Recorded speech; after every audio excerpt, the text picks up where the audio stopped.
Oke, jadi setelah membahas subjek pajak dan juga objek pajak dan apa saja pengecualiannya, sekarang saatnya membahas mengenai rekonsiliasi fiskal. Nah, di video kali ini kita akan bahas mengenai pertama, kenapa perlu dilakukan rekonsiliasi fiskal, yang kedua, macam-macam perbedaannya, yang ketiga ada koreksi positif dan juga koreksi negatif, dan yang terakhir kita akan bahas mengenai contoh soal rekonsiliasi fiskal. Jadi praktik rekonsiliasi fiskal. Oke. Nah, sebenarnya apa sih alasan dilakukan rekonsiliasi fiskal? Jadi alasan dilakukan rekonsiliasi fiskal itu karena pelaksanaan pembukuan berdasarkan kebijakan akuntansi itu berbeda atau menyimpang dari ketentuan perpajakan.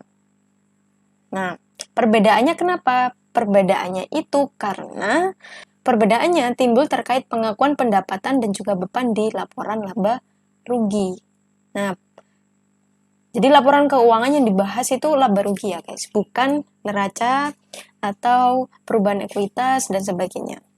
Jadi pengakuan pendapatan dan juga beban di laporan laba rugi. Maksudnya gimana? Jadi terkadang menurut akuntansi pendapatan itu bisa diakui, tapi menurut pajak pendapatannya itu nggak bisa diakui. Atau menurut akuntansi bebannya itu bisa diakui, tapi menurut pajak bebannya nggak bisa diakui. Nah, contoh pendapatan dan juga beban yang berbeda pengakuan itu apa aja? Nanti kita bahas, ya guys ya. Nah, penyesuaiannya diperlukan agar laba yang diperhitungkan secara akuntansi dapat diperlakukan sebagai laba atau penghasilan kena pajak. Jadi untuk menghitung berapa sih penghasilan kena pajaknya itu harus dilakukan penyesuaian terlebih dahulu atau dilakukan rekonsiliasi fiskal terlebih dahulu. Rekonsiliasi fiskal itu posisinya di mana? Nah, jadi di sini ya guys ya. Tadi kemarin sudah aku bahas di overview pajak penghasilan badan. Nanti kalian bisa lihat aja di sini. Nah, setelah menghitung besarnya jumlah penghasilan neto komersial yang didasarkan pada PSAK, nah selanjutnya menghitung koreksi fiskal. Koreksi fiskal itu bisa ada dua, positif dan juga negatif. Nah, posisinya di sini. Jadi, sebelum menghitung penghasilan neto fiskal, dilakukan koreksi fiskal terhadap penghasilan neto komersial. Nah, ini ya guys ya. Setelah menghitung penghasilan neto fiskal, nanti bisa diketahui penghasilan kena pajaknya berapa. Oke, jadi kita bahas macam-macam perbedaannya terlebih dahulu. Perbedaannya itu bisa dibagi menjadi dua, berdasarkan sifat dan juga berdasarkan jangka waktu. Kalau berdasarkan sifat, itu ada positif dan juga negatif. Kalau positif, perbedaannya itu meningkatkan penghasilan kena pajak. Kalau koreksi negatif, berarti penghasilan kena pajaknya itu malah akan berkurang. Kalau penghasilan kena pajak berkurang, otomatis pajaknya juga akan berkurang. Yang kedua, berdasarkan jangka waktu. Ada temporer dan juga permanen.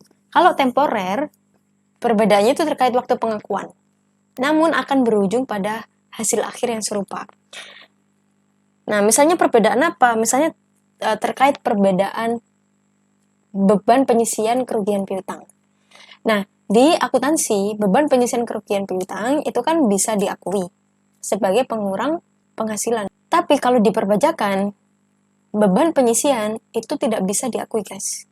Karena apa? Karena belum terrealisasi. Tapi ketika sudah terrealisasi beban penyisiannya itu bisa diakui. Nah, ini namanya perbedaan temporer. Jadi akhirnya akan bisa diakui. Tapi kalau perbedaan permanen, itu perbedaan yang tidak akan terserupakan seiring waktu.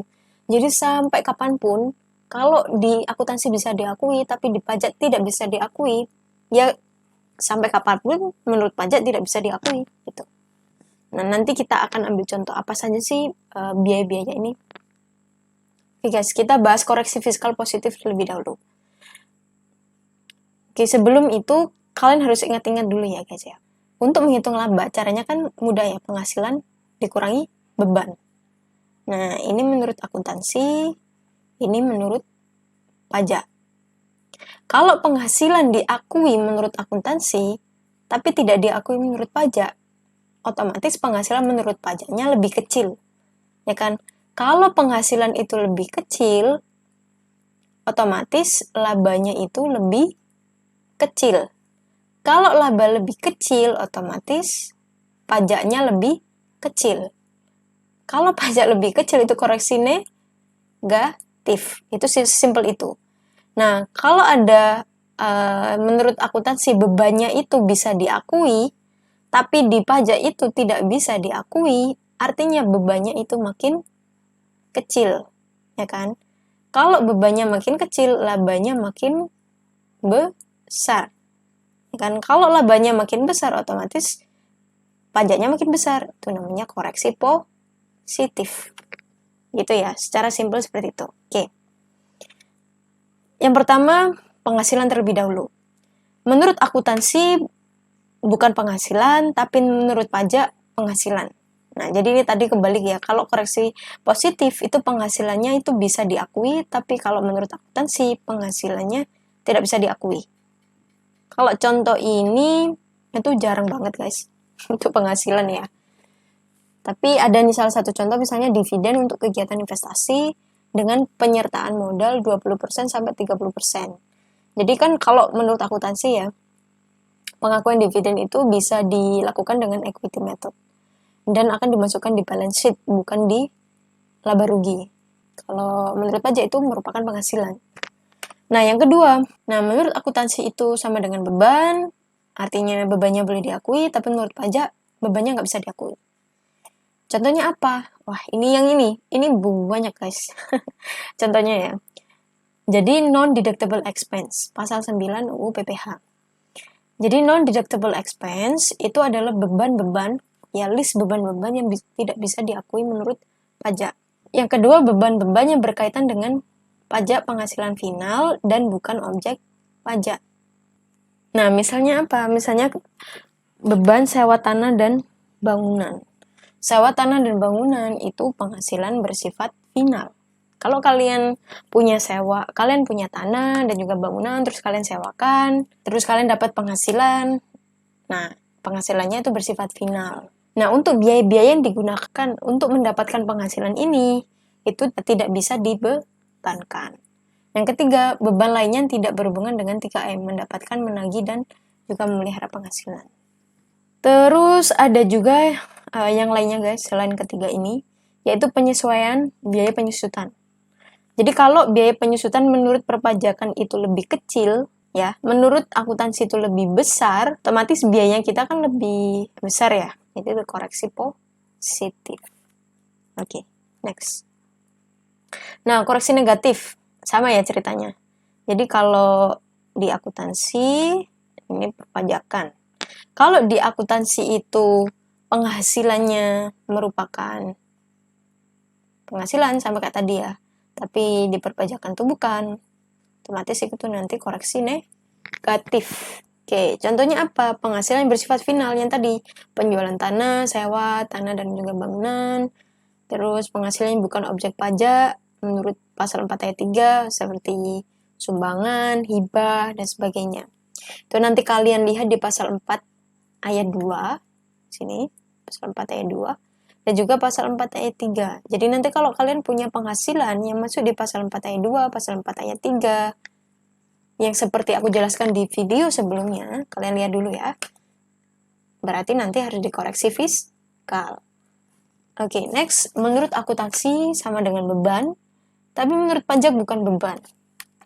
Nah, ini jarang ya, karena menyebabkan labanya lebih kecil. Pokoknya yang menyebabkan labanya lebih kecil itu jarang guys. Nah, contohnya apa? Tapi ada contohnya ya. Jadi pembayaran angsuran leasing yang masuk sewa guna usaha dengan hak opsi atau masuk financial lease ya. Nah, misalnya apa? Misalnya kalian sewa mesin di Mitsubishi Leasing. Jadi kalian sewa mesin, nah di akhir periode mesinnya itu bakalan jadi milik kalian. Sewa SGU ya namanya. Nah, angsuran untuk membayar leasing ini, angsuran sewa mesin ini, itu boleh dikurangkan guys. Asalkan apa? Asalkan beban penyusutan dari aset finance lease ini tidak harus dikoreksi fiskal. Ini kan mesin ya, mesinnya kan masih sewa, ya kan? Kalau sewa, otomatis belum jadi milik kita. Karena itu penyusutannya harus dikoreksi fiskal. Nah, terus yang bisa jadi koreksi fiskal negatif itu apa? Penyesuaian biaya penyusutan yang menurut perpajakan lebih besar, tapi menurut akuntansi lebih kecil. Otomatis kalau bebannya lebih besar, labanya akan semakin kecil. Kalau laba semakin kecil, otomatis pajaknya semakin kecil. Begitu ya logikanya. Nah, untuk daftar biaya penyusutan fiskal, kalian bisa googling di internet ya guys ya, misalnya ini.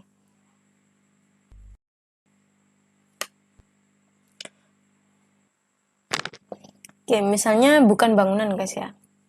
Kalian menyusutkan mesin. Kalian punya mesin nih. Kalian susutkan dengan masa manfaat 5 tahun.